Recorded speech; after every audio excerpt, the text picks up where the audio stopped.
Habang fair pa ang weather, it's fair to say, bakasyon is back. Lalo na ngayong long weekend. Para sa mga umakyat sa City of Pines at sa mabundok na pasyalan sa Rizal, the cold never bothered them anyway. May report si JP Soriano. Dahil sa mga bagyo at walang patid na ulang dala ng habagat, ilang linggo na ring saturated ang Benguet. Ngayong umigi na ang panahon, mas kita na sa pag-inspeksyon ni na DPWH Secretary Vince Dizon at ilang local officials ang pinsala roon ng masamang panahon. Dati, yung slope protection ito, talagang bato-bato lang.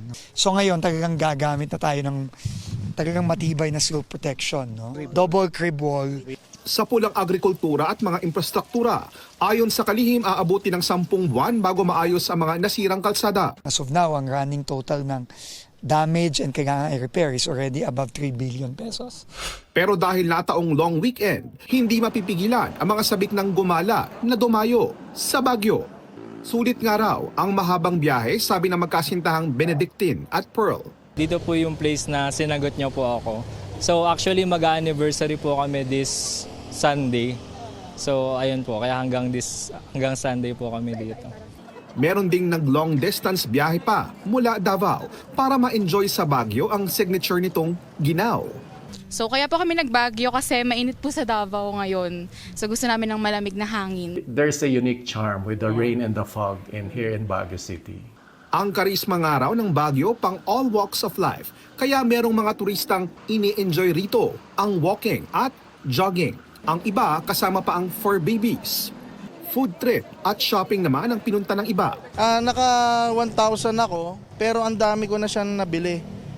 Meron ng shorts, may mga jacket pa, mga original, mga branded siya. Kaya kahit naka-alerto pa rin sa panahon ng bagyo, handa raw sila sa pag-akyat ng mga dayo. Lahat ng ating mga tourist sites, tourist attractions, lahat ng parks natin ay bukas na. Nag-start na mapuno yung ating mga hotels, no, because of this group check-ins or bookings. Pero kung mahal o malayo sa inyo ang Baguio, why not pumasyal sa Rizal?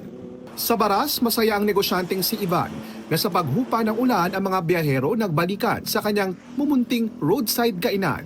Sana po gumanda na yung panahon, uminit na ulit. The hills are alive na rin sa mga camping grounds sa Tanay. Dahil maganda ng panahon, tuloy ang camping para sa magkakaanak at magbabarkada dito sa isang camping site sa Tanay, Rizal. Sana magtuloy-tuloy, sana wag na umulan.